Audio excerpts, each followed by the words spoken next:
Құрметті той-сүйер қауым, мінекей бүгін Қарағанды шаһарында ақ түйенің қайырлы қарны жарылған күн, Назерке мемлекет Сұңғаттың сүндет тойы, Ибрахимнің аяттың тұсаукесер тойы мінекей құтты болсын деймін. Ең бірінші ақ жаулықты әжелер, ақсақалды аталар, қадамдарымыз сәтті болсын. Әке асқар тау дейді, шеше сылдыраған бұлақ дейді. Сіздер әрқашан осындай алтын қазық болып жүре беріңіздер. Дендеріңізге саулық, осы коллективтің атынан бастарыңызға байлық тілеймін. Назерке мен Сұңғат сіздерге тұсаукесер тойларыңыз құтты болсын. Мынау өсіп өнген бала біздің болашағымыз дейді. Барар жері асқар таудай үлкен ақ жол болсын. Тек қана жақсылық тілеймін. Денсаулық, зор байлық дейді. Барлықтарыңызға да дендеріңізге саулық, бастарыңызға байлық тілеймін. Бар бақыт осы байлықта. Мінекей бүгін керемет той жасап жатсыздар. Бүкіл дүйе қамының бастарын қосып, тек қана жақсылық тілеймін. Мынау тойға ұласын. Жақтарыңыз толмай жаманшылық көрмеңіздер. Мынау балаларымыз әрқашан болашағымыз біздің жарқын болсын, аспаны ашық болсын, маңдайы кең болсын. Біздің мысалы Назерке қызымыз өте біздің коллективте өте беделді, ақ көңіл, қолынан іс келетін мінекей адал жар таңдап отыр екен. Қаз дауысты Қазбек бидің елінен келіп отырмыз. Мінекей мен өзім қаз дауысты Қазбек бидің елінен мінекей келінімізді екеулерінің қосақтарымен қосағарындар. Осындай бар қызықтарыңыздың, балаларыңыздың тойында тойлап жүре беріңіздер. Бала бауыр етіміз, осы қадамдарыңыз сәтті болсын. Қуанышты күндеріңіз әрқашан көп болсын, той қыласын. Мына тамада жігітке аузымыз ашып көмектейміз көрінгенше мінекей әзіл айтып отыр. Керемет үлкен рахмет бауырым саған. Тура қанат әлжапардан алмайды. Осы кісіге бадар рахмет, алғысым шексіз. Алланың нұры жаусын, әрқашан сені Аллам қолдап, Мұхаммед пайғамбарым қолдап, қорғап жүре берсін. Тек қана жақсылық деймін. Олды болайын, қызды болайын. Алла қаласа, олды болайын, қызды болайын. Өзіңізге береміз. Алла қаласа, мен атынан сізге бадар беремін. Қолдасын сені қыдыратын. Қыдырым қияласын, бақытты басыңа ұяласын. Еш жамандық болмасын, айдан аман жылдан есен сақтасын, басыңа байлық берсін, деніңе саулық берсін, бере берсін, Алла тағала не берсе де қайырлы берсе, ұлды бол, қызды бол, денің сау болсын, ғұмырлы бол. Әумин. Гүлдер ақшаны бер осы кісіге. Бер шоқын теңгені. Жақсы. Әрмен қарай, ақылеріңіз жуан еміз. Құрметті қалайық, той-сүйер қауым. Енді Сұңғат және Назерке Мергенқызы бүгін ұмытпай осы балабақшада қазір жұмыс жасамаймын, бірақ сонда да әріптесім деп шақырғаныңызға мыңдап алғыс айтамын. Енді балапандарыңыздың үлкен бір мерейлі тойлары болып жатыр екен, тойлары той боласа берсін.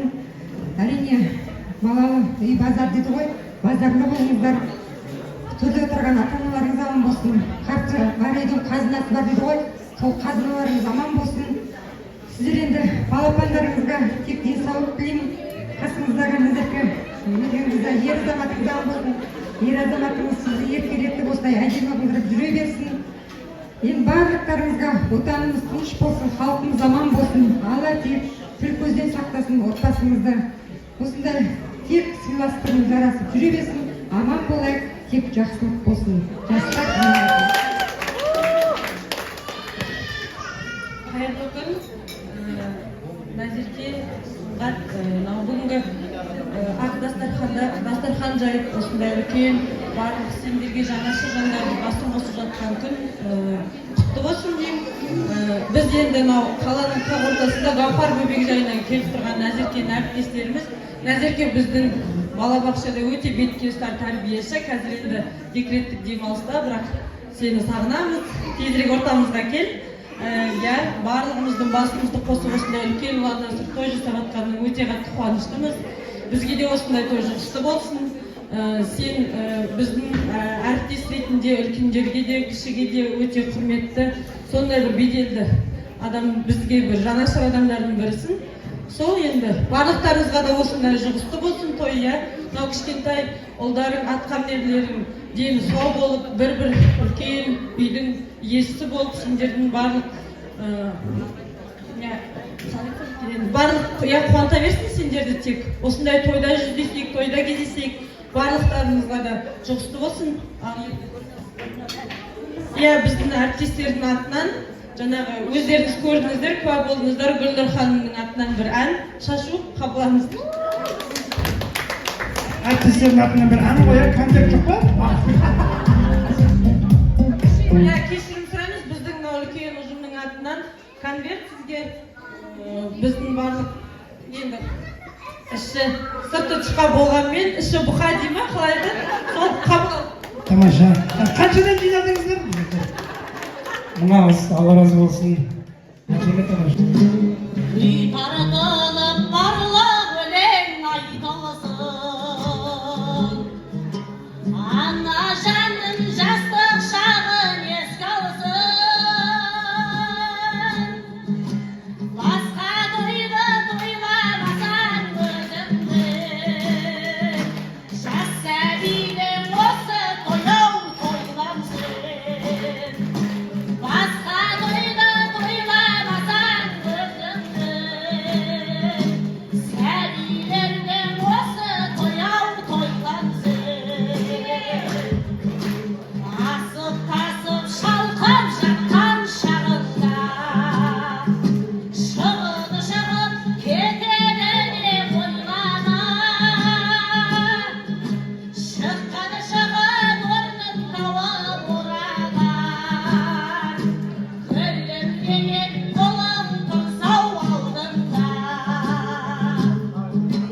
Барыңда да нарыңда да сал соған, ата баба осы тойды аңсаған. Баласына бір той жасап бер адамай, бұл өмірден өтіп кетті-ау қаншадан.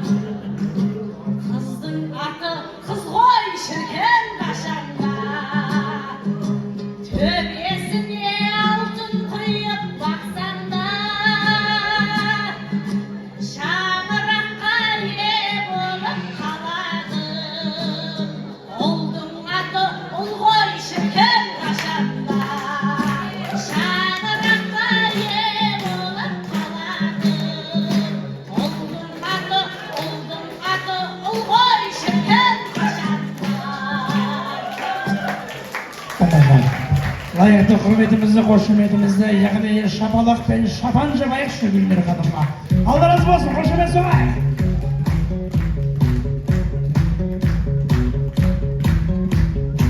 Рахмет, Алла разы болсын. Мыналарыңыз енді рұқсат болса, илляхи әмин деп бірінші дастарханымыздың ақ батасына лайық, исі мұсылман түзе бүгейік, алақан жаяйық. Одан кейін әрине 40 минут антракт ой жазып болатын боламыз. Басымызға амандық берсін. Алла не берсе қайырмен берсін. Бүгінгі мына той елі екі көкемізге, екі балаға ақ жол болсын.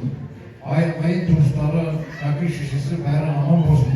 Елдің іргесі аман болсын, бейбітшілік аман болсын. Халыққа жақсылық, қуаныш қызық болсын. Әумин.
Құрметті бүгінгі мерекенің қонақтары, салтанатты кешіміз сәлден кейін басталады. Сондықтан өз орындарыңызды тауып, жайланып отыруларыңызды және залда ары-бері жүрмеулеріңізді сұраймыз.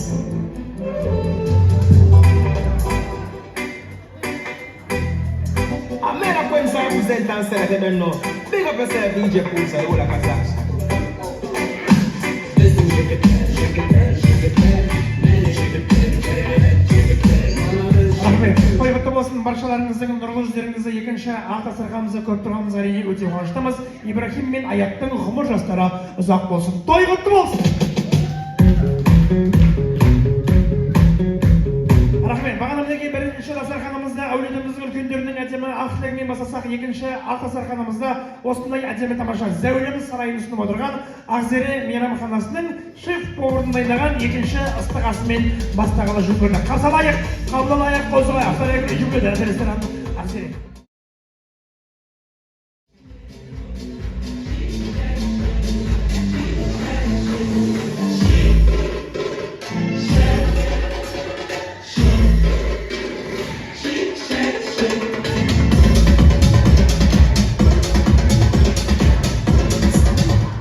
Aynalıp жүрегімен беріңдерін.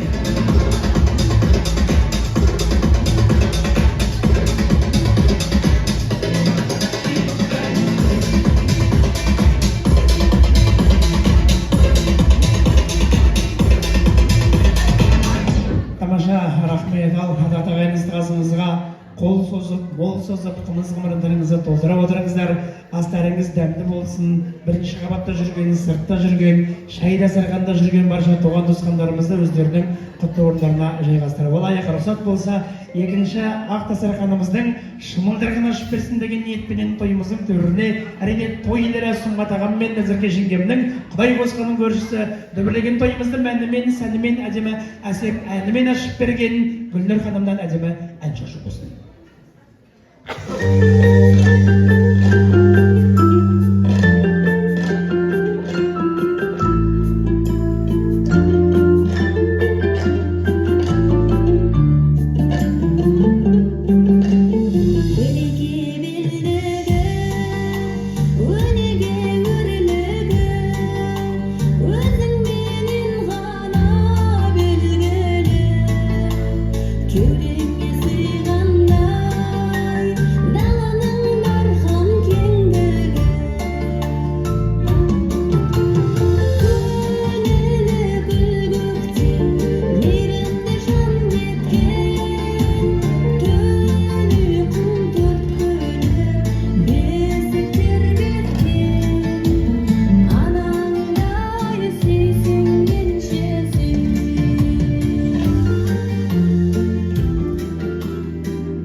болсын. Мың алғыс сіздің шаңырағыңызға да дәл осындай дүбірген той жұқты болсын. Рұқсат болса екінші ақ дастарханымыздың әдемі ақ тілегіменен, алғашқы ақ тілегімен тойдың төріне Сұңғат пен Назеркенің барша жора жолдастары, яғни Ерлан, Айнұр, Қайыржан, Зухра, Қалағат, Эльнора, Қайдар, Жұпар, Дархан, Айдана, Руслан, Серікбол, Сымбат, Гүлвира, Асылмұрат, Гүлназира. Келіңіздер, барша жора жолдастар. Тамаша, қош келдіңіздер, той құтты болсын. Әдемі ақ тілегімізді жылы-жылы лебізімізді арнап алайық. Одан кейін достарының сұрауыменен Қалағат ағамыздан бір әдемі ән шошу. Ойбай емес, досының тойында ән шырқамағанда әдемі ақ тілегіміз жылы лебіз. Одан кейін кәге сізден бір ән шошу.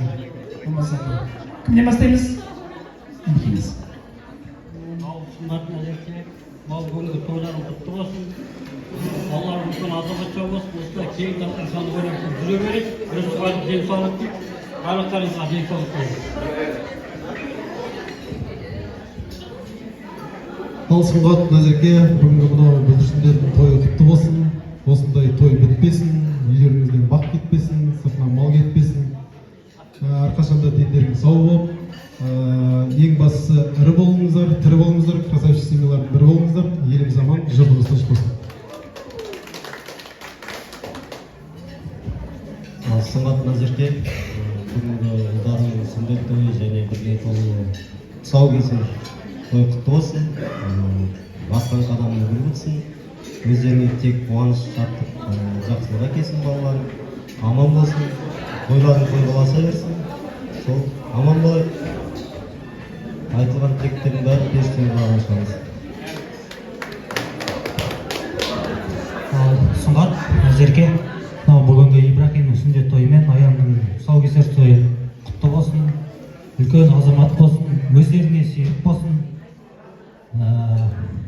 Сіздер жетпеген жетістіктерге жетсін. Осы әке-шешелеріңізді қуантып орталарыңызда жүре беріңіздер. Бәрілеріңізге денсаулық тілеймін, аспандарыңыз ашық болсын. Рахмет.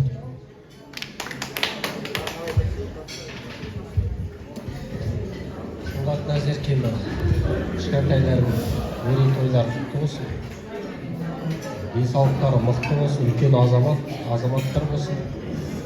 Тек жақсылықтарын көріңдер, өсе беріңдер, өне беріңдер. Осындай тойлар тойласып, тек жақсылықта келісе берейік. Денсаулық мықты болсын.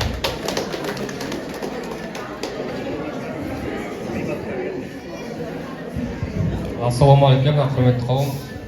Сұңғат Назерке, тойларың құтты болсын. Бақытты бауға шақ тілеймін. Ата-анаңыз аман болсын. Ниетімен бақыт болсын. Болды ма? Әзілін. Айтпайсыздар ма? Жеңгелерім қосыла ма? Дұрыс. Ер азаматтар сөйлеп, әйелдері қосылса, сауап болады дейді ғой негізі. Келіңіздер.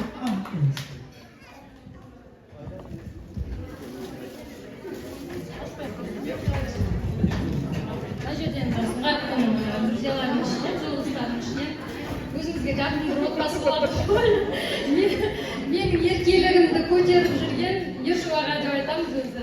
Ершуаға Кирчак не себепті беріп жатқаным, бұл кісі менің ноутбугымның қалай бұзылса, Ершуаға тайға сразу звондаймын, апарып тастаймын. Неше түрлі ноутбуктарым бар, бәрін апарып тастаймын. Бәріміз сондаймыз. Жөндеп береді сізге рахмет. Сіз жалғыз өзіңізді апарып бересіз ғой, біз семьямызбен апарып береміз. Бүкіл әулетімізбен. Алла разы болсын, және де арнайы сізге осындай әдемі шабан Сұңғаттың отбасының атынан. Мың алғыс. Рахмет, Алла разы болсын. Жайғасып алайық. Той құтты болсын. Береке шабан құтты болсын. Мені размерім ау адам ішінде болсын. Рахмет. Енді Сұңғат аға, қазіргі жеңге ортаға келсеңіздер, енді жеңгемнің өз қолымен дайындаған осы әдемі сыйлықтарымызды табыстап алайық. Мынандай жастықтарымызды табыстап алайықшы бірінші, ешкім кетіп қалмай тұрып. Мына жердегі бастасақ, сіз енді білесіздер ғой, кім бірінші келген, яғни ерте келген қонақ деп жазылған екен. Осы мейрамханаға ең бірінші келген кім екен? Ең бірінші келген, өзіңіз берсеңізші, кім шақырайық ортаға? Кім?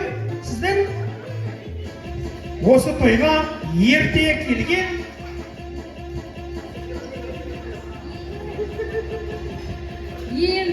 келген алдымнан ең бірінші болып шыққан Сандуғаш. Сандуғаш ханымға ең ерте келген қонақ құтты болсын.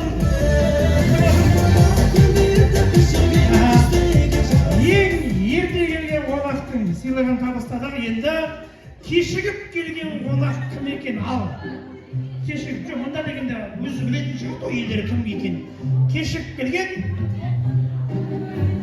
Қуантағатай мен Толқын, кім? Гаухар. бұрынғы көршілері, ең соңынан кейін кісілері. Тамаша.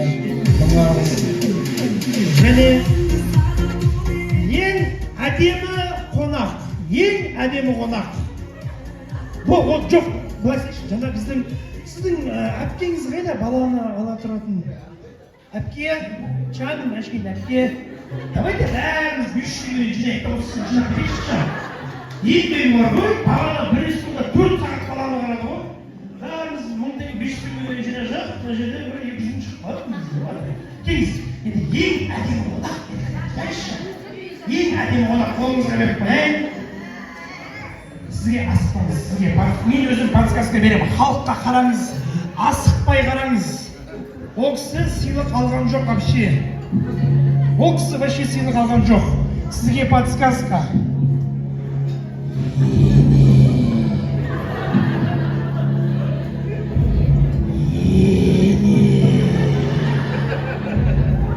Не ойланып тұрсың? Әрине! Аяғаларыңызға!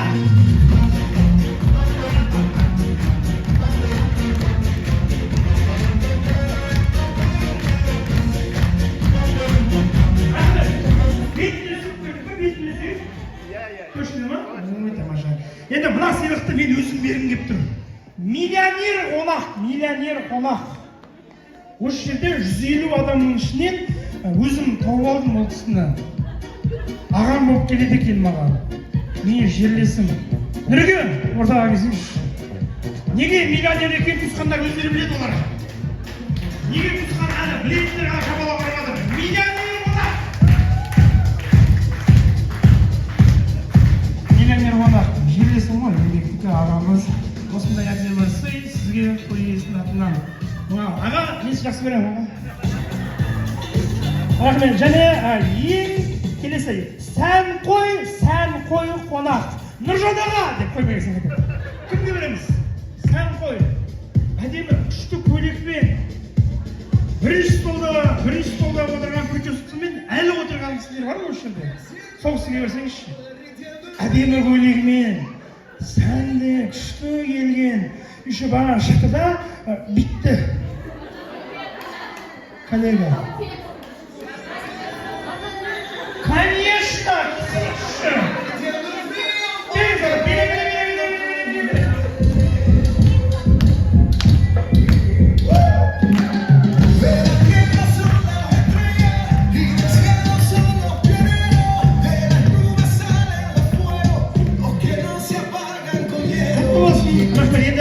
Үздік биші деген номинацияны қазір табыстаймыз. Өйткені ортаға қазір біздің Кәусар би ансамблінің дайындаған интерактивтік шоу программасы бар. Ортаға 7 адам керек. Қыз балалар, ер азаматтардан кім бар?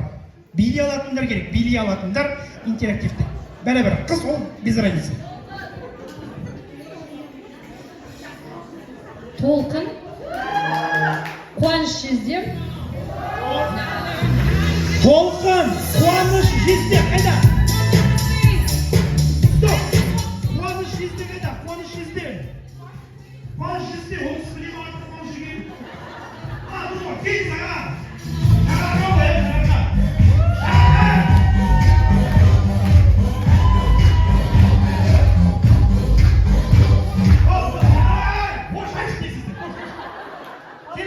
Келесі. Көршілерден Нұржамал. Келіңіз, көршілерден. Келіңіз, билейтіндер. Рахмет, жүріңіз, мына жақ аралап шығайық дейді. Аралап қайтайық. Кім бар, билей алатындар. Сіздерде билей алатындар бар ма? Билей алатындар. Кім? Айнұр. Әпкесі ғой, иә? Айнұр, туған әпкесі, Айнұр. Ой, ол жақта бар. Мағрипа жеңге. Мағрипа Жөнке, ол кісі бағамен атқалсын. Шаршаған шығар.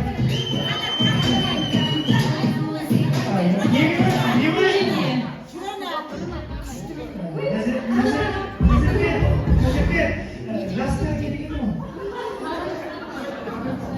Мағрипа апамыз шаршаған шығар, ол кісі бағадан бері қатысып ғой. Басқа кім бар, тағы кім бар?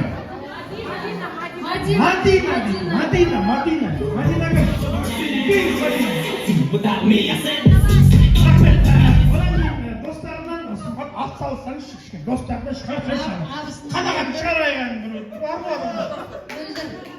Мөлдір келіңіз. О, мін абысын мөлдір.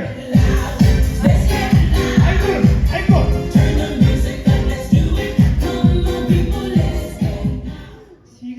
Жақсы, тұра беріңіздер. Болды, әдемі. Жақсы, тамаша.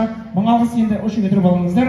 Қазір енді интерактивті шоу дегеннен түсінген шығарсыздар. Кәусар би ансамблі қазір келіп аға түсіндіруге дейін. Кәусар би ансамблі шығады. Сол қыздар қандай іс-қимыл жасайды, қыздар қалай билейді, орталарына тұрып, дәл солай билеп беру керек. Тойдың төрінде Кәусар би ансамблі. Тез-тез.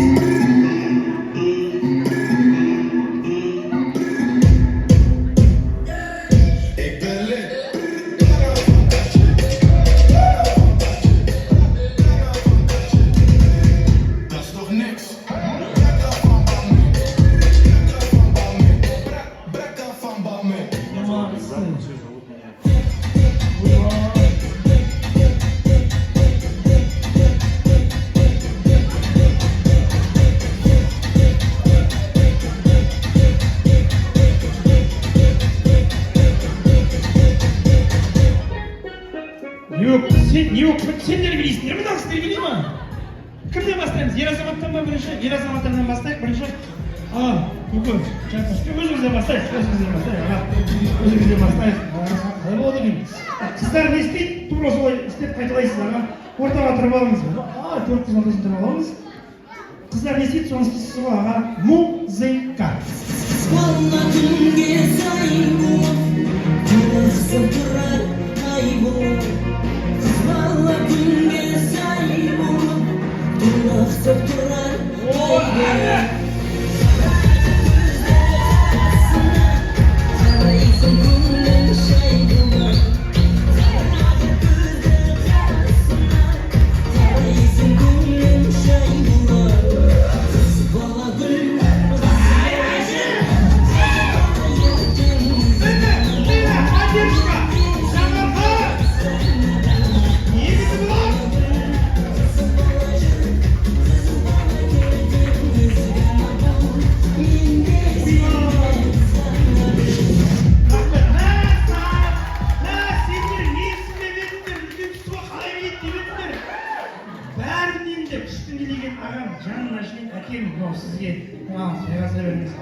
Нұржамал кім боламыз?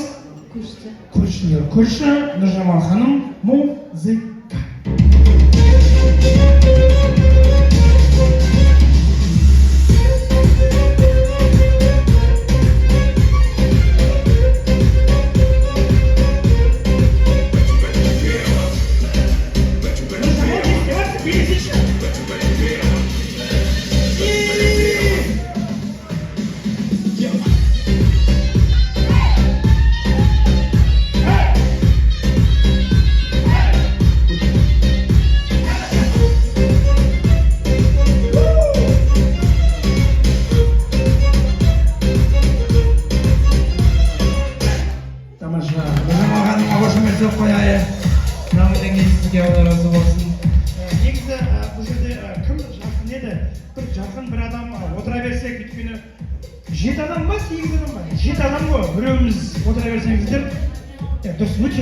Өте дұрыс. Сіз қатысасыз ба?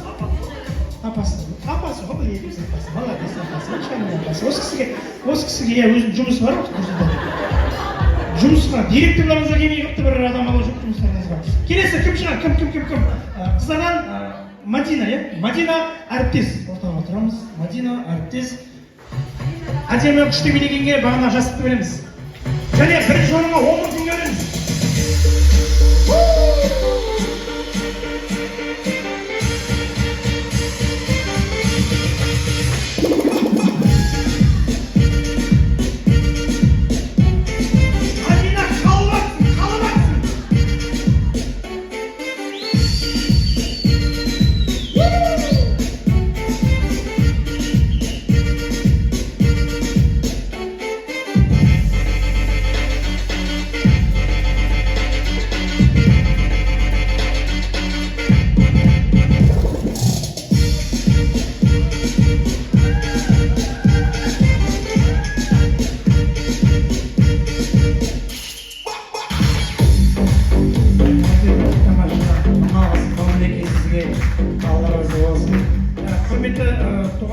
Сіздер қарап отырсыздар ғой, ең күшті билеген жанға қазір 10 мың теңге ақша табыстайтын боламыз. Пока чемпион өзіңіз аға. Әдемі. Келесі, аға шығасыз ба, аяқ шығадым ба? Әріптес, есіміңіз Толқын ханым. Сіз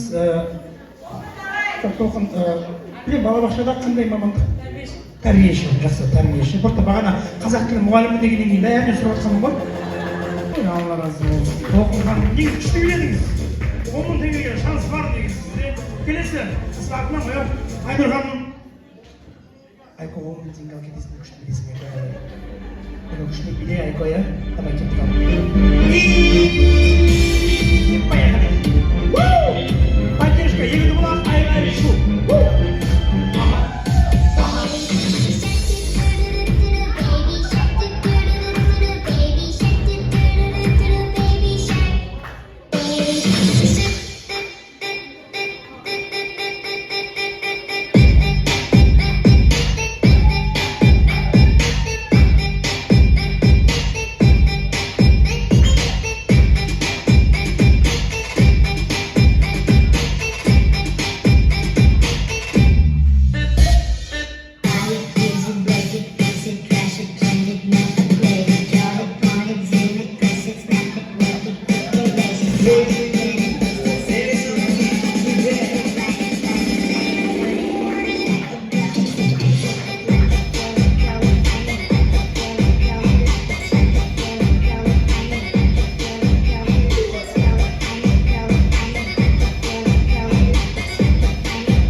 Енді соңғы бізде ағамыз, өкеміз келіңіз аға. Есіміңіз ұмыт қалдым? Турит Джекичан. Есіміңіз? Турит Джекичан.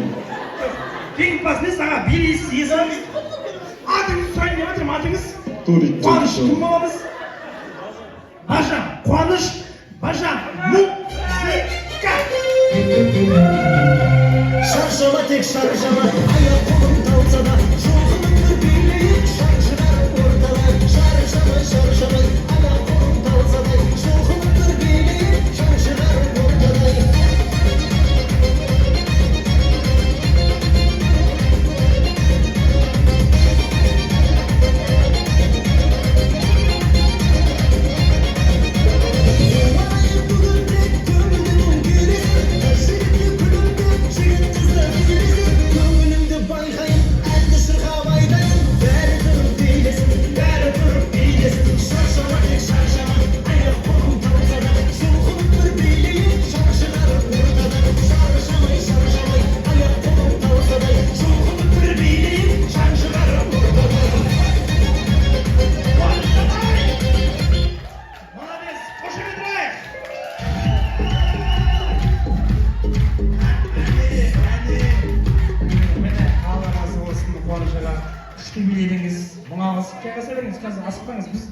Шақырамыз, ақшасын береміз, ойындамаңыз.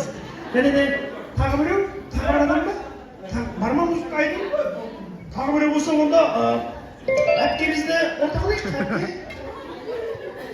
Баланың қасында біреу көйлеріңіз. Соңғы бір би бар екен. жетеуден келіңіз.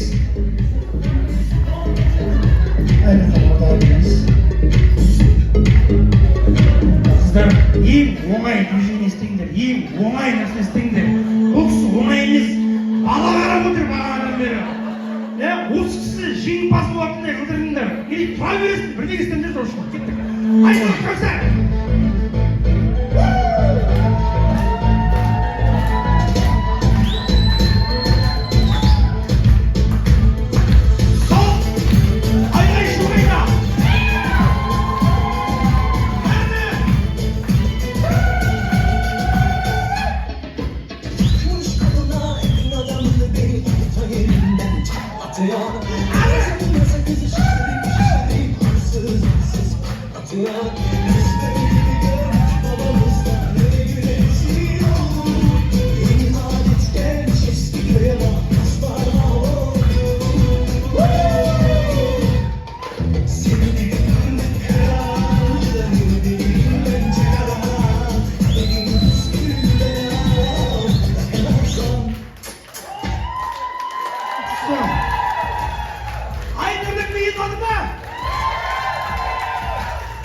Чемпион, үздік биші, Айнұр бола ма?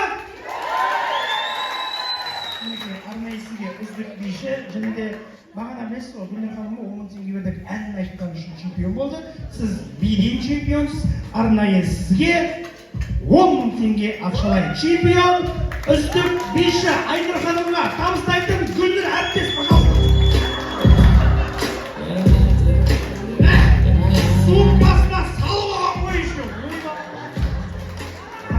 Чемпион! Айнұр ханым! Күшті! Сіз ана үйге барғаннан кейін ақшаны қалай ұтып алдым десе, екі вариант бар сізде. Бала қарап бір алдым дейсіз, билеп бір алдым дейсіз. Қандай күшті! Айнұр ханым, біздің Назеркенің туған ғой, туған әпкесі, құрмет қошемет соқ қойыңыздар. Және әдемі тамаша өнеріміз өткен Кәусар би ансамблі. Мың алғыс. Енді құрметті туған туысқандар, қазір ақ-тілекке кезек береміз. Рұқсат болса, той иелерінің тағы да бір шақырған арнайы туған туысқандарға, дос-жарандарға деп арнайы шақырған фобия шоу. Яғни қазір осы жерде жігіттеріміз фобия шоу өткізетін болады. Айғайлап, менің бауырым ғой, менің апам ғой деп подсказка беріп қоймаймыз. Рұқсат болса, қорықпайтын мықты деген достарымыздан бір адам шығарайық. Қорықпайтын мықты Асылмұрат. Асылмұрат орта. Асылмұрат, досы енді Асылмұрат былай сразу басында келісіп алайық, құрметті туғандар, туысқандар. Ан жақта не болады? Той бастап таратып отыр ма? Отырып алыңыздар ағалар. Жайғасып алыңыздар, отырып алыңыздар, барлығымыз назарымыз берден бір болайық. Бұл жерде подсказка беріп, айғайлап айтып қоймаймыз. Мынаның ішінде қазір жәндіктер, нечеткен нәрселер жасырылады. Соны көзіңіз байланып тұрады. Қолмен ұстап арқылы соны табу керек. Тапқан адамға әрине бізде сыйлығымыз бар. Асылмұрат, дайынбыз ба?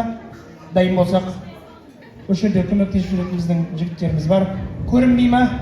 Жоқ қой, көрінбей ма? Ой, сен аппақ болсаң кішкентай кәдімгідей не көрінбей жүрмеймін. Аппақ болса түрі красавчик болып тұр ғой. Жақсы, асықпа, әлі салма, әлі ойбай. Ашып қарамаймыз, көрмейміз. Подсказка беріп, айғайлап айтты, сені қалай қолыңды ұстап жүрсің, адам спокойно. Ал, бастаймыз, қолыңды сал. Бисмилля деп салсай. Асып, ойбай. Асықпай, қыстама, өтірік қыстама, ойбай, но. Сен бір күнде ұстап, күнде жеп жүргенде ұстап шығын ағатын дей.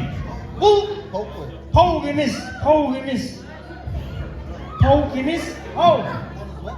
Өте дұрыс. Қоңыз, қошемет ұрып қояйық. Подаркан, аша бер, көзіңді аша бер. Мынандай қоңыз, тамаша. Асылмұратқа қошемет ұрып қояйық. Той иесінің атынан сізге сыйлық. Мың алғыс. Асып қана балаларды байқаңыздар, Мына жерде адамның өміріне қауіпті заттар шығады, неше түрлі. Келесі кім шығарамыз? Туысқандардан шығарайық. Туысқан. Қанағатқа шығарам, қанағаттың күшті нәрсеге шығарам деп тұр. Оны ұстап тұрмын, қазір өзім аяқ жағына күшті нәрсеге. Кім бар? Кім туысқандар атсалыссын? Туысқандарыңыздан кім бар? Жансерік. Жансерік! Ортаға келіңіз, Жансерік!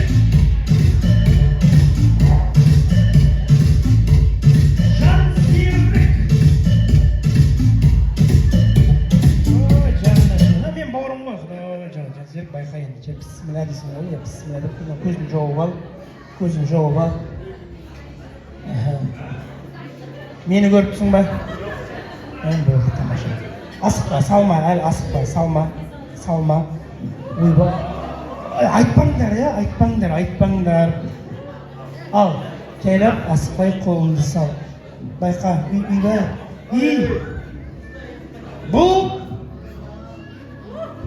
бұл не?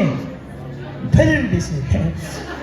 Бұл сенің ойынша қолыңмен ұстап тұрсың, сезіп тұрсың. Әне, тұрды. Сол қолыңмен ұстама, Ау? Білмеймін, тарақан ба? Жоқ, тарақан емес.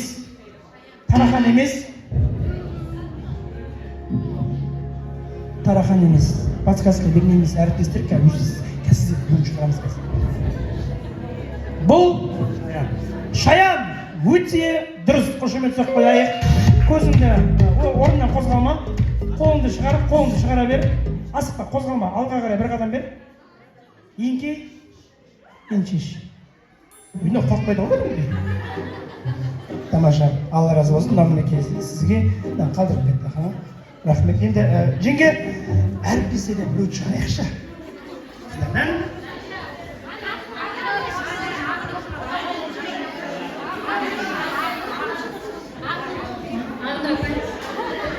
Ақтар апай, мен шайын ішпедім ғой өзі.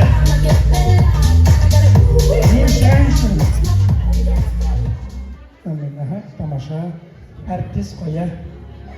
Көзіңнен жұмыш, қап-қара түнекпе біз. Өлің әйткенсің. Асықпасайықшы. Асықпаңыз. Арнайы сізге.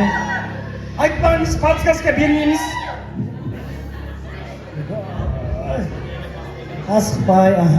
Асықпаңыз. Ойбай біздің. Бұл Тышқан ба? Тышқан сияқты дәу. Бұл Криса.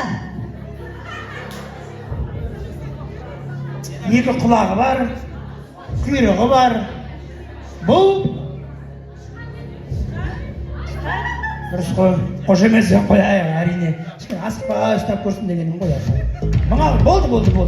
Көзін шеше беріңіз. Пожалуйста. Тышқанның аталары ғой. Мынау сізге Алла разы болсын, жайғасып қойыңыз. Келесі жеңге ағам шығара берсін ба? Өзің шығарыңызшы. Көшілер, Назерке, көшілер.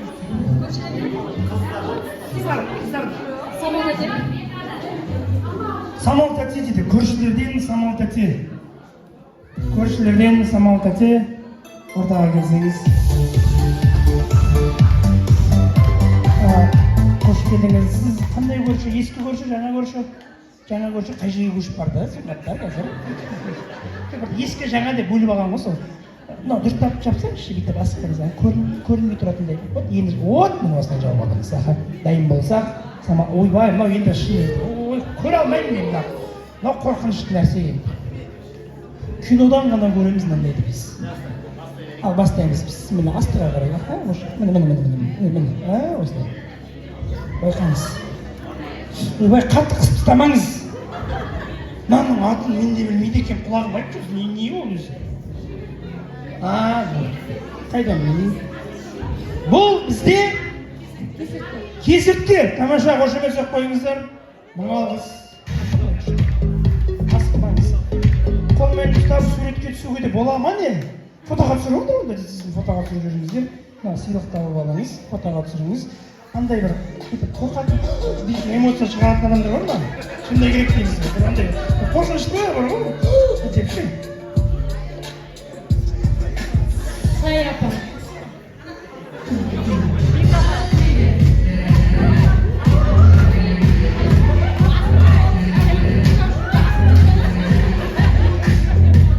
Любой тауып алатын сияқты. Уверенлігіне тұрмайды. Не бар деп есіміңіз? Қанаткүл ханым. Кім боламыз? Жеңгесі. Бұл кісі бұл ойында ойнап жүрген сияқтысыз, ойнаған сияқтысыз, бұл ойында. Уверенно шығып отырсыз ғой. Ойбай. Көзіңізді ашпаңыз. Мама. Бір музыка қатты шығарып қойшы, өйткені айғара подсказка беріп жатыр, аха. Bismillah dedіңіз ба өзі? Ау! Я сразу тапты ғой. Бір как будто бір-бірін тілінсін жүргендей бір. Сразу таумағаның үшін сіздің. Мойныңға қойып фотоға түсір. Бар ма біреу фотоға түсіретін? Фотоға түсіретін. Мәні қорықпайды ғой үшін. Баяғы бір фатиодан жылан қорықпайды деген рас екен дейміз. Ойнамайдан қойса. Қандай ішті. Сізге сыйлығыңызды алыңызшы. Рахмет, Алла разы болсын. Енді бір соңғы бір андай бар ма әлі? Бір эмоция шығаратындай бір бәріміз дейтіндей бірдеңе бір шығайықшы. Эмоциясына бар. Эмоциясы ұстай алмайтын туған туысқандардан кім? Кім? Ол да Аягөз. Аягөз. Той ғой. Андай бір оңай бірдеңе бар ғой. Давай, оңай бірдеңе шығар. Аягөз, Аягөз. Қош. Басқа туысқандардан кім бар? Алтжан, бұл апамдар қайтып жатыр, мәссаған. Саяны шығарсын дейді. Сая ханым, жүріңіз. Сая қорқпаңыз. Сая қорқпаңыз. Бүкіл әулет класымызда қорқпаңыз. Сая ханым.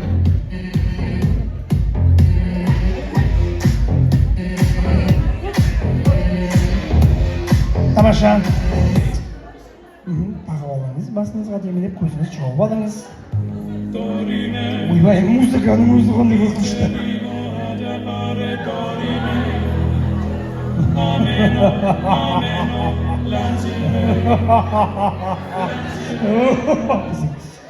Жақсы, асықтаңыз. Бисмилля, қолымыз. Мына жаққа. Міне. Сен мені шошытып жатсың, айтың. Мені шошып отырмын, бар ма? Ұрмаңыз. Өлтіресіз, ұрмаңыз, қорқпаңыз. Бисмилля, асықпай. Жай. Асықпаңыз. Бақа емес. Асықпаңыз. Үйбей. Асықпаңыз. Қорқпаңыз. Асықпаймыз. Ау! Таракан емес, асықпаңыз. Қорқпаңыз, соңғы бір мүмкіндік, қорқпаңыз. Асықпаңыз. Анау қозғалып қорқпаңыз. Деңіз, бисмилля деп салсаңыз табасыз. Сразу айтамын. Бисмилля деңіз, тауып аласыз. Қорқпаңыз, бисмилля деңіз, тауып аласыз. Ау! Паук. Қошемет соқпайық. Паук!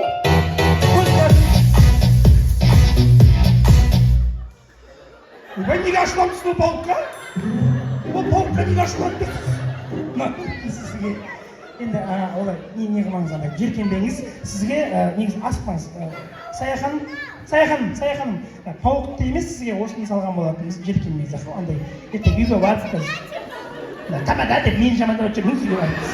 Жақсы, енді соңғы бір адам атсалсын. Соңғы бізде біреу қалды ғой, біреу қалды ма? Все, қанағат делай. Қандай қылып? Какие вы? Ана, біргем ғой, шошып қашып ғой. Басқа соңғы бір адам шығарамыз. Кім? Руслан, келіңіз. Руслан!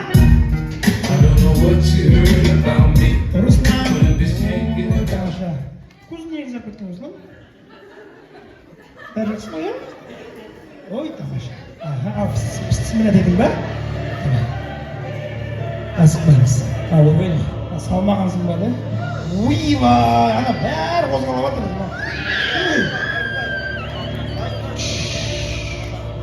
Подсказка бермейміз. Соңғы. Балаларға алыстың ба, бұлай қарай тұрсын дейді сіздерге. Байқа, ойбай, үзіп тастамашы. Қорқынышты екенбіз. Басын жұл. Ау, қаяқ. 40 аяқ, тоқта, санайық. 1, 2, 3, 40 аяқ, қошемет соқпалайық. Маңалыңыз. Алла разы болсын. Міне осындай батыр, мықты, ержүрек адамдар, ағаларымыз аман болсын. Алла разы болсын. Жарасайық. Ау, енді екінші ойын, жақсы. Екінші ойыны ұзақ па? Ұзақ емес па? Дейсіз, мұнда үлкендеріміз әденде отыр қазір уже. Рұқсат болса екінші ойынымыз дайын болам дегенше арнайы той дайын ғой. Дайын болса, арнайы екінші күні сіздер жігітті дайындай беріңіздер. Арнайы той иесінің атынан дәл осындай түрлі мерекеде қазақстан той әр шаңыраққа жұмысты болсын деген ниетпен келген мейманның баспасын сыйлайын деп арнайы өздеріңізге дайындалған той бастарын тарту етпекші. Қарсы алайық, қабыл алайық, қол соғайық. Той бастар!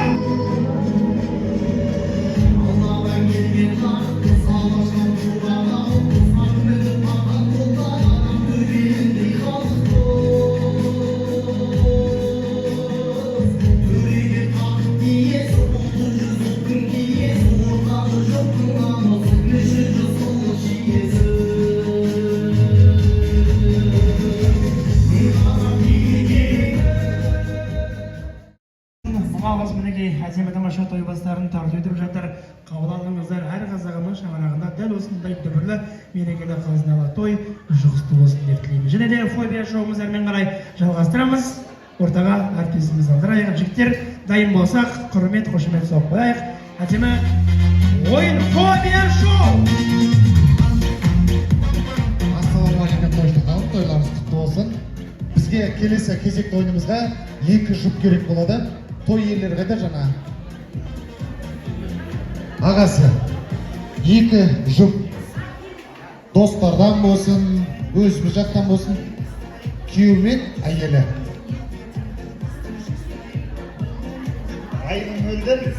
Айдын мөлдір, келіңіздер.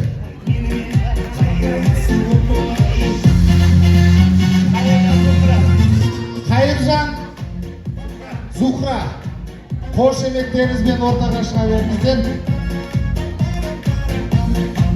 О, тамаша, тамаша. Есіміз? Кім өкіліміз? Класстас досы. Неше жыл болды семья құрғандарыңызға? Бізге 18 жыл. 18 жыл болыпты. Жақсы. Есіміз? Айдын. Кім өкіліміз? Класстасы. Неше жыл болды? 3 жыл болды. Точно ма? Аға. 18 жыл мен 3 жыл. Ал, давайте. Қазір сіздердің араларыңызда жарыс өтеді болады.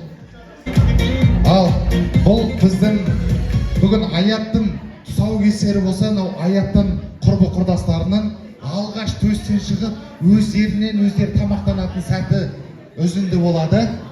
Ұлым, мынау сіздің аяғыңыз. Дойча? Мынау сіздің аяғыңыз. Аяқпен никак бетті сүртпейміз, көмектеспейміз. Тек қана қолмен ғана тамақтанатын боламыз. Жақсы ма? Қазір сіздерге команда беріледі, сол кезде жылдам ашып тамақты бере бастайсыздар. Бұл сіздердің қаншалықты бір-бірлеріңізді танисыздар, қаншалықты сезінесіздер. Соның белгісі болады. Ал, давайте. Қолдарды жопсаймыз осылай. Тек қана Аяттың құрбы құрдасы ғана көрініп тұратын болады. Ал, дайынбыз ба? Оператор дайынбыз ба? Ал, 1, 2, 3, баста! Жылдам! Оп, Айдынге бастады! Доча, сызылып тұрған дес. Оп, молодец! Ұлым! Алып жүрген осы. Жүрген жері осы. Төгіп шашып. Доча, аккуратный, асықпай. Айдынге, давай! Міне! Кім бірінші жеп қалған екен? Жылдам жейміз, аузымызды ашамыз. Жұтайық. Оп! Айдекеніне 1 балл. Ай, Доча, молодец. Аха, бұл негізі бар ғой, тренировка алған сіздерге айтайын. Нағыз десерт қазір болады. Ол йогурт. Мәссаған. Ол сұйық болып тұр екен, жарайды. Негізі бізде тәртіп бойынша қасықпен жеуші едік. Бұл негізі жаңа білімім бойынша активия. Ертең жаман болады. Ертең жұмыста страшный болады, сразу айтам. На кезде ертеңе қайту керек болады жаңа дәрі ішуге. Ал, давайте кезекті. 1, 2, 3, бастайық. Көтерсейші, Доча, көтер. Мәсі, алымды қарасайшы. Доча, көтер алмай атыр. Енді, жаңа келеткен бала енді стакан сразу ұра салмайды жатыр. О, тамаша. Әй, ұлымыз бар ғой. Ұлымыз стаканға да барлығына жақын болып тұр что-то. Ой, молодец, молодец. Білдірдің бе?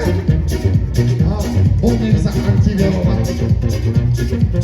Давайте балаларымызға қошемет көрсетіп қояйық. Жаңа той иелері келіңдер. Аяқты да алып келіңіз, аяқты да алып келіңіз.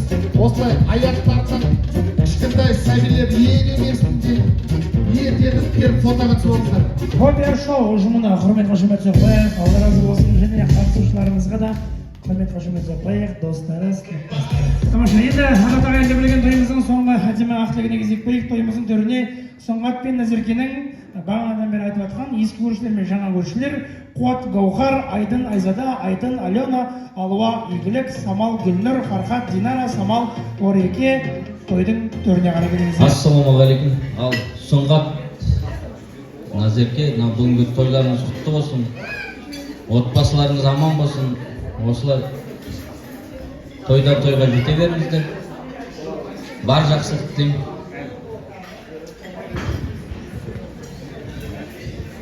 Ал тойға жиналған тойшыл қауым бүгін міне Сұңғат пен Назеркенің сәбилерінің қуанышына жиналып жатырмыз.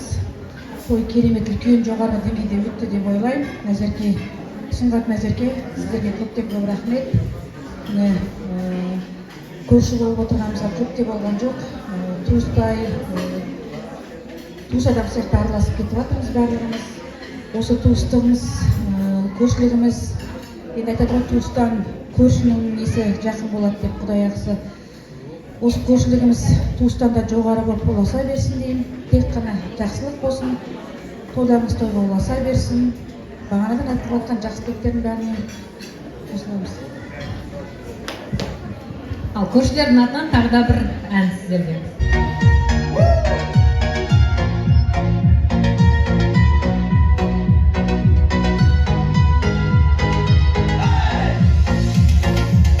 Көрдім де бірден қадалдым, ұрлады есті жанарым, сұмдық қой мына бейберім, жаныңа таяу барамын.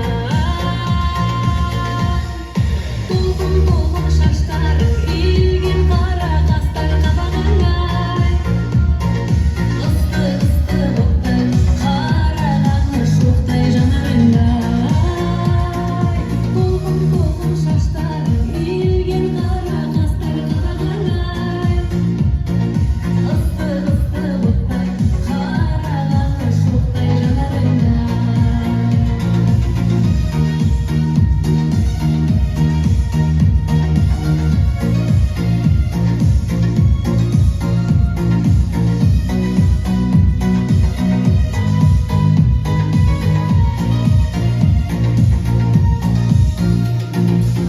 Тоқсанда жетпес екенсің, сен өзгелерден бөтенсің, шекерге теңей алмаймын, сен тек менімен теңсің. Толқын шаштарың, иілген қара қастар қабағыңай, ысты боқтай, қарағаны шоқтай жанарыңа.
зәулім сарайымызда алты алаштың басын қоспаса да ағайын туған туысқанның басын қосып дүркіретіп той жасаған той иелерін тойдың төріне алдырайық. Соңға дағы мен Назерке жеңгем той иелері. Той иелеріне шапалақ.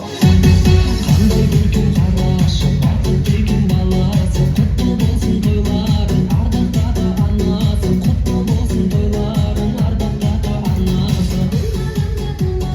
Рахмет. Осындай керемет тамаша зәулім сарайымызда дүркіретіп той жасаған Сұңғаттың тойы көңілдеріңізден шықты ма?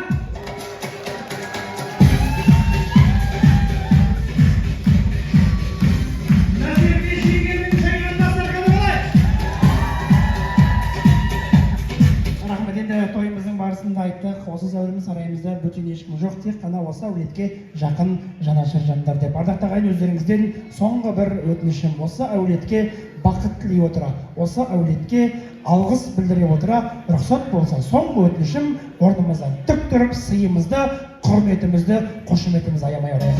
Алғыс анаға, алғыс әкеге, алғыс жас пендерге.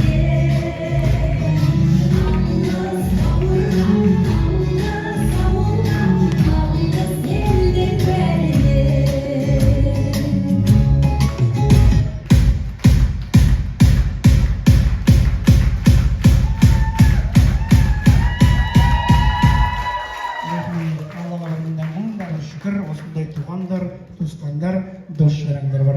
Рахмет, мың алғыс жайғаса беріңіздер. Қазақтың тойы бітпесін, дәл осындай дөбілеген той әрқайсыларыңыздың шаңырақтарыңызға жұғысты болсын. Қазағымның туы ақыретке дейін жете берсін деп тіледім. Рұқсат болса бетімен тұрайықшы. Міне өзіңіз көрдіңіз, жасы да, кәрісі де орнынан тік тұрып құрмет қошеметін аямай соқты. Не үшін орнынан тұрып шапалақ ұрды деп ойлайсыз? Сыйлағаннан кейін. Сыйлағаннан кейін жоқ. Мен папар естеттім тұрып шапалағаннан. Ойлайтам, дұрыс айтасыз. Әрине, орындарынан тік тұрғаны, ол әрине сізді, сіздің отбасыңызды, сіздің әулетті сыйлағаны. Құрмет қошеметін аямай соққаны, сізді, сіздің отбасыңызды құрметтегені. Өзіңізге тілерім, дәл осындай сый мен құрметке әрдайым лайықты болып жүре беріңіз. Құрметті туған туысқандар, дос жарандар, аяулы аналар, рұқсат болса жайғасып алсаңыздар, отырып алсаңыздар. Әркім өзінің ұлғызына ие болсын. Және де Ақзере мейрамханасының ұжымы, официант ұлғыздар, стол жинамаймыз, стейшнға қарай өтіп аламыз. Фотограф қыздар фотоға түсірмейміз, фото сатпаймыз. Барлығымыздың назарымыз той иелерінде болсын. Және де кім-кім той иелерінің алғысын, жылы лебізін тыңдамай, сарқыт жинап пакеттің дауысын кім-кім шығаратын болса, сол адам осы рестораннан шыққаннан кейін пакеті тесіліп қалсын. Менің қарызым жаман сақтасын. Пакеттің бәрін қоямыз, назарымыз той иелерінде болсын. Ассалаумағалейкум. Туған туыс, құда жекжат, жора жолдас, осылай бізді сыйлап, алыстан, жақыннан, алтын уақыттарыңызды бөліп, біздің осы қуанышымызды бөлісіп отырғандарыңызға рахмет. Қадамдарыңызға нұр бітсін. Келгендеріңізге рахмет.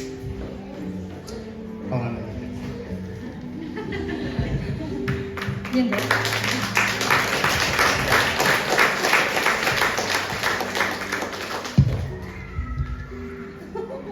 бабушканы жаман еткенші.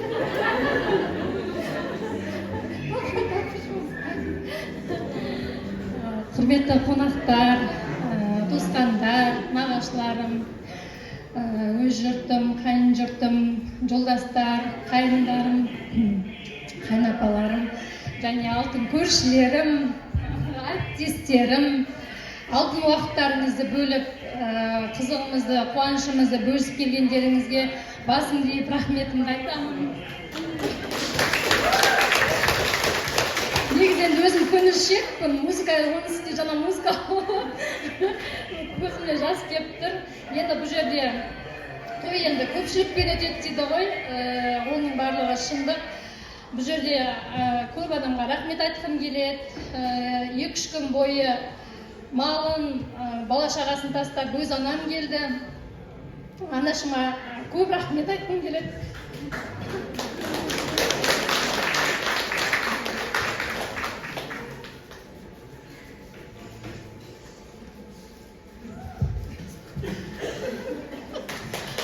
жаңа айтып жатыр ғой, алтын көршілерім деп өзім айтып жатырмын ғой, шыны керек. Осы тойдың болғанынан болатысы қызықтап, 3 күн бала шағаларын үйлеріне, жолдастарына тастап, көршілерім жартысы келген жоқ, енді бала шағаларынан жартысы тойға кетті. Менің шашпағымды көтеріп келген, осы алдарыңызда тұрған бұл мереке барлығының өзі қаншама жұмыс қой, қиды, жасады. Бала шағаларын төсіне кішкентай 2 айлық балалардың барлығын тастап, осы көршілерім 3 күн бойы менің үйімде жүрді десем, өтірік емес, өздері отырды. Сіздерге көп рахмет, басым деймін. Және одан кейін каждый суббота сайын енді той 2 ай бұрын белгіленді ғой, 2 айда қорқып, уайымдап жүрген кезде әлім келеді өзімнің соңынан еркен. 2 сіңілім бар, еркен әзірет сезім. Каждый суббота воскресенье маған келіңдер, болыңдар, бірдемені істейміз, ана істейміз, мына істейміз деп. Әйтеу айғайымды да нетсе да көтерген 2 сіңіліме, Аяулымға, Ернұр күйеу балама, Марина көмектескендеріңе барлықтарыңа көп рахмет сендерге. Алла разы болсын.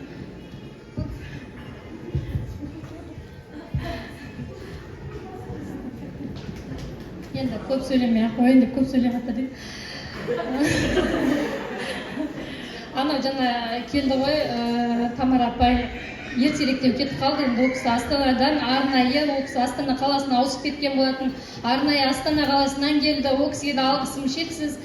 Бұл жерде жаңағы әріптестер де бұрын істеп кеткен, Мейрамкүл Жаманкешевна, Гүлнұр апай, бұл кісілердің барлығы, Мадина апай, бұл кісілердің барлығы бұрын істегенбіз бір садикта, бірақ қазір ол кісілер басқа салаға ауысып кеткен. Бірақ сыйластығымыз, амандығымыз барлығы түзу, осы күнге дейін жақсы араласып, ақыл кеңестерін айтып отырады. Рахмет сіздерге де.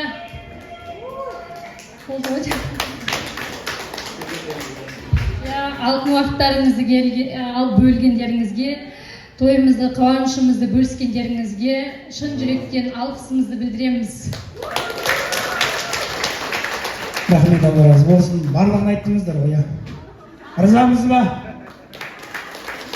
Ырзамыз ба? Той иесінің жасаған тойы көңілдеріңізден шықты ма? Ешкім қалып қойған жоқ па? Ойлан, назерге ойлан.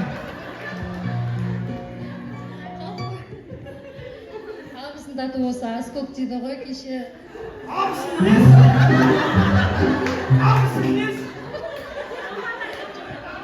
Мөлдір абысынымды ұмытып кеттім кеше, Мөлдір абысынымда келіп демалыс болса да.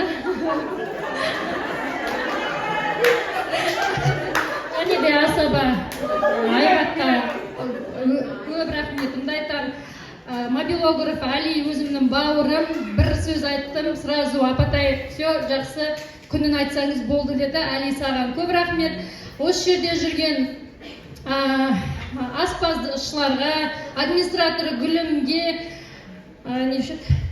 официанттарға, барлықтарыңа көп рахмет, көңіліне шықтыңдар. Бағана бір-екі рет ұрсып қалдым, енді ренжімеңдер. Рахмет, Алла разы болсын. Жүздеріңізбен гүл өтпесін, шаңырақтан Алла ұзақ той өтпесін, өздеріңізге де тілеріміз. Аңсаған армандарға жетіңіздер, қос анамызды мәңгі бақи бақыт етіңіздер. Дүниенің сан түрлі сынағынан сүрінбей қауыстасып мәңгі бақи өте беріңіздер. Ұстасқан қолдарыңыз ажырамай, бақытты да баянды ғұмыр кешіңіздер. Осы отбасы мәңгі бақытты болсын. Басшысына, администраторына және де аяқтарынан тік тұрып қызмет етіп жүрген официант ұл-қыздарымызға бір құрмет, қошемет соқ қояйық. Және де жаңа мінекей Назерке жеңгеміз айта кеткендей өзінің бауыры бүгінгі дүниелеген тойымызда басты қызметте жүрген осы мобилограф Әли мырзамызға және де фотограф қыздарымызға бір құрмет қошемет соқ қояйық. Және де дүниелеген тойымызды мәнімен, сәнімен, әдемі, әсем әнімен бастап берген біздің мінекей той иелерінің құдай қосқан көршісі әнші Гүлнұр ханымға да бір қошемет соқ қойыңыздар. Алла разы болсын, сізге рахмет.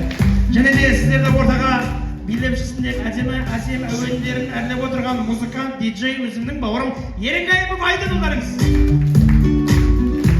Рахмет. Және адатаған біреуге сіз деп айтудың орнына сен деп қойсам, жүгіріп ала жатырыңыз, аттап кетсем, қызықтарыңызға тиетін жаман қылықты сөздер айтып қойсам, әуелі Алла, одан кейін өздеріңіздің алдарыңызда басын деп кешірім сұраймын.